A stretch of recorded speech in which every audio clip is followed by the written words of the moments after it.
Hey guys, I wanted to share some thoughts about the creative process that goes into illustration with you. I'm working on a project right now called Squids and Suits. It's a bunch of sea creatures that are cubicle workers, and it's a really weird idea. And I'm just going to talk a little bit about how I got this idea, and then how I expanded on this idea and made it better. So, I was going to class, and I had an assignment I needed to do where I was drawing 6 to 12 images, and I had no idea what I wanted to draw. I do a lot of illustration, and it's usually pretty weird, but I just wasn't getting a good, weird, creative vibe for this particular project. So I walk into class, the teacher does his teacher thing, and then he starts working on his own project up on the projector while we're all struggling to fulfill a challenge he gave us.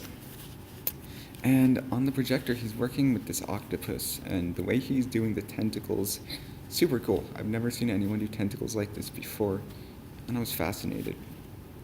So I went home, started thinking about tentacles, and I got this weird idea in my head of this octopus, this super dorky octopus that has like a bald spot, a comb over.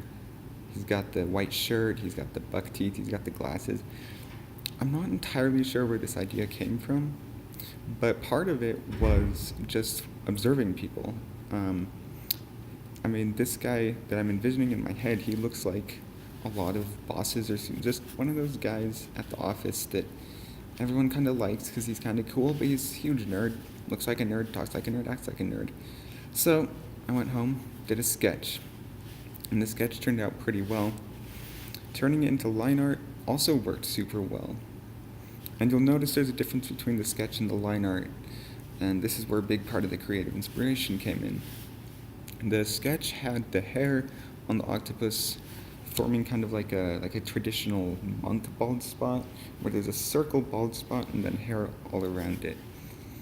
But I was looking at pictures of President Trump, and I just thought, that's inspiring. So with the line art, what I actually ended up doing was having a comb over in the front and hair in the back, but skipping the hair around the bald spot, which makes this octopus look even more dorky than it would have otherwise, which is what I was going for. So once I put the color in, that really helped set the theme for the rest of the creative process, the rest of the collection, and that's important. A lot of people will start by doing the line art and then for all of the collection and then putting in the color. But I found that the way you do the color and the shading really influences your thought process for the rest of the collection.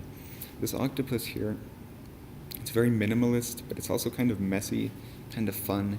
It's not quite what I was expecting to come up with, but as I looked at this with the color in it, I realized this could go a lot of really cool directions.